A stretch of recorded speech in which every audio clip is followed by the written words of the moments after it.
आइए मित्रों, आज हम UP TET Hindi one liner 200 प्रश्न उत्तर का अध्ययन करते हैं। हिंदी व्याकरण का जनक किसे माना जाता है? पाणिनि को। वर्णों के समूह को क्या कहते हैं? शब्द। भाषा की सबसे छोटी इकाई क्या है? वर्ण। स्वर वर्णों की संख्या कितनी है? 11। व्यंजन वर्णों की संख्या कितनी है? 33। शब्द और अर्थ के संबंध को क्या कहते हैं? भाषा। संज्ञा के कितने भेद होते हैं? 5। व्यक्ति, वस्तु, स्थान के नाम को क्या कहते हैं? संज्ञा। सर्वनाम किसके स्थान पर आता है? संज्ञा के। क्रिया किसे कहते हैं? कार्य का बोध कराने वाले शब्द। विशेषण किसकी विशेषता बताता है? संज्ञा या सर्वनाम। अव्यय किसे कहते हैं? जिसका रूप न बदले। काल के मुख्य भेद कितने हैं? 3। वर्तमान काल किस समय का बोध कराता है? वर्तमान समय। भूतकाल किस समय का बोध कराता है? बीते हुए समय। भविष्यत काल किस समय का बोध कराता है? आने वाले समय। वचन के कितने भेद हैं? 2। एक वचन का अर्थ क्या है? एक का बोध। बहुवचन का अर्थ क्या है? अनेक का बोध। लिंग के कितने भेद हैं? 2। पुल्लिंग का उदाहरण क्या है? लड़का। स्त्रीलिंग का उदाहरण क्या है? लड़की।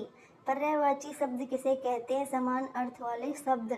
विलोम शब्द किसे कहते हैं? विपरीत अर्थ वाले शब्द। अनेकार्थी शब्द किसे कहते हैं? अनेक अर्थ वाले शब्द।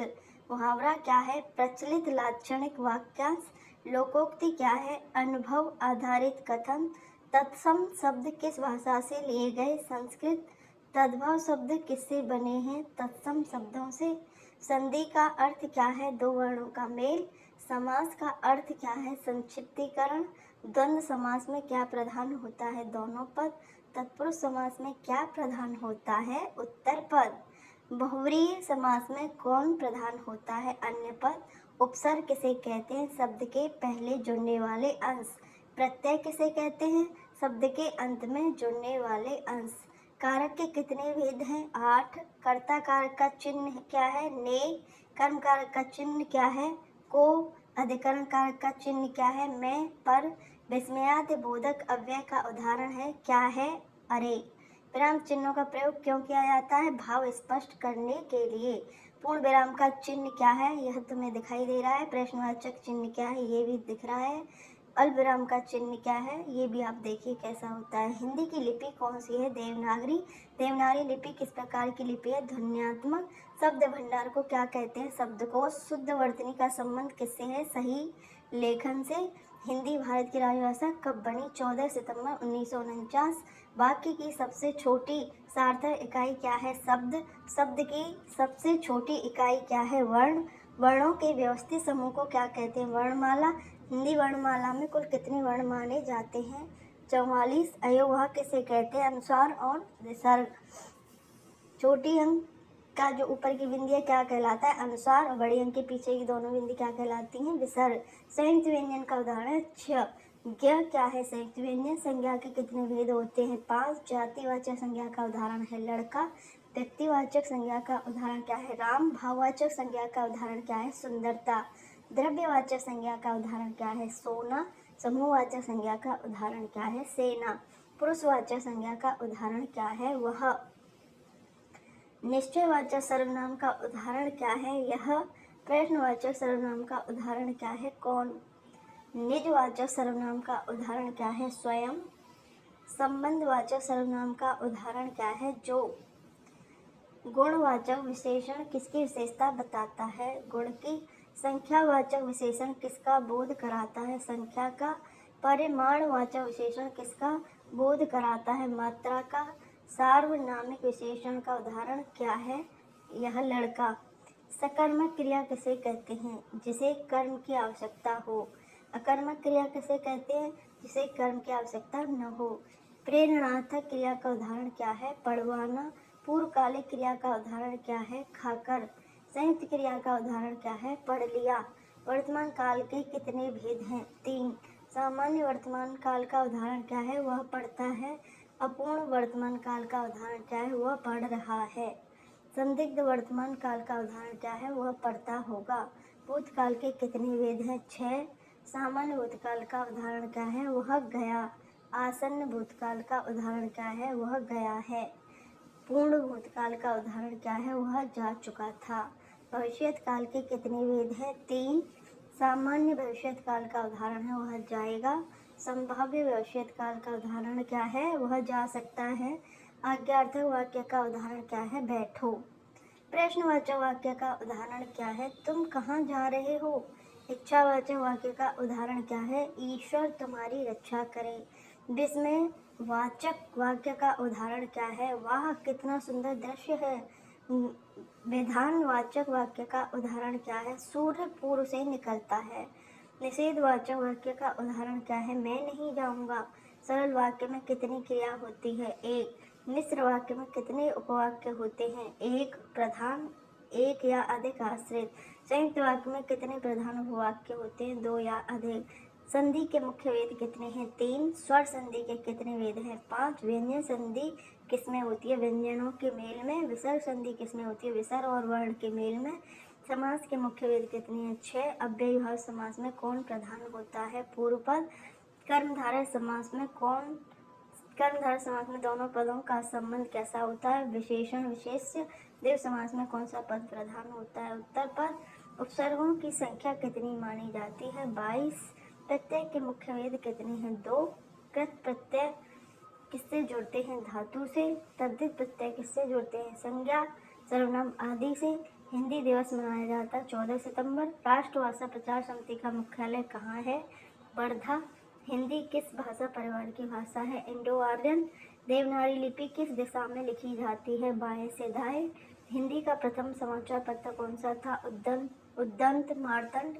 उद्दंत मार्तंड का प्रकाशन कब हुआ? 1826।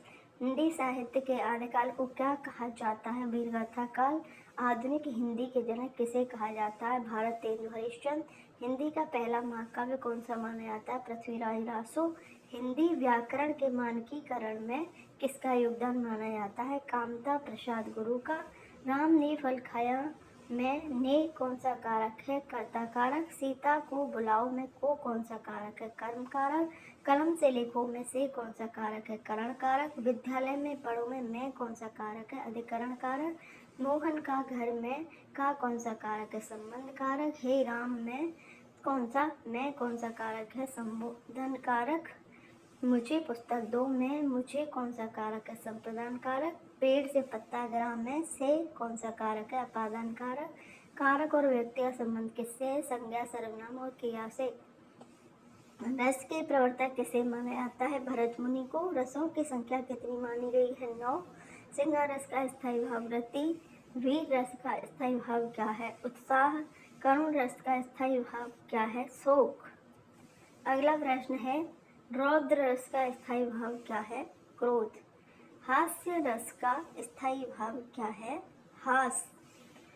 और भयानक रस का स्थायी भाव क्या है? भय। अगला प्रश्न है, बीभत्स रस का स्थायी भाव क्या है? जुगुप्सा। अगला प्रश्न है, अद्भुत रस का स्थायी भाव क्या है? विस्मय। अगला प्रश्न है, शांत रस का स्थायी भाव क्या है? निर्वेद। अगला प्रश्न है हमारा, अलंकार कितने प्रकार के होते हैं? 2 प्रकार के, शब्दालंकार और अर्थालंकार। अलंकार के मुख्य वेद कौन कौन से हैं? शब्दालंकार और अर्थालंकार। आ गया ना। अनुप्रास अलंकार किस श्रेणी में आता है? शब्दालंकार में। और यमक अलंकार किस श्रेणी में आता है? शब्दालंकार में। अगला प्रश्न है, श्रेष्ठ अलंकार किस श्रेणी में आता है? शब्दालंकार में। अगला प्रश्न है हमारा, उपमा अलंकार किस श्रेणी में आता है? अर्थालंकार। अगला प्रश्न है, रूपक अलंकार किस श्रेणी में आता है? अर्थालंकार। अगला प्रश्न है, उत्प्रेक्षा अलंकार किस श्रेणी में आता है? अर्थालंकार। अगला प्रश्न है, अतिशयोक्ति अलंकार किस श्रेणी में आता है? अर्थालंकार। अगला प्रश्न है, सासी समान किस अलंकार के सूचक हैं? उपमा अलंकार के। उपमेय किसे कहते हैं? जिसकी तुलना की जाए।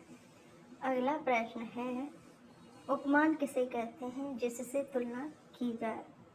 अगला प्रश्न है, छंद किसे कहते हैं? वर्णों या मात्राओं की नियमित व्यवस्था को। अगला प्रश्न है, दोहा छंद में कितनी मात्राएं होती हैं? 13, 11 और 13, 11।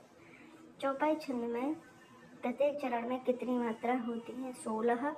सोरठा छंद में मात्राओं का क्रम है 11, 13, 11, 13। कवित्त किस प्रकार का छंद है? वर्णिक छंद है। अगला प्रश्न है सवैया किस प्रकार का छंद है? वर्ण छंद।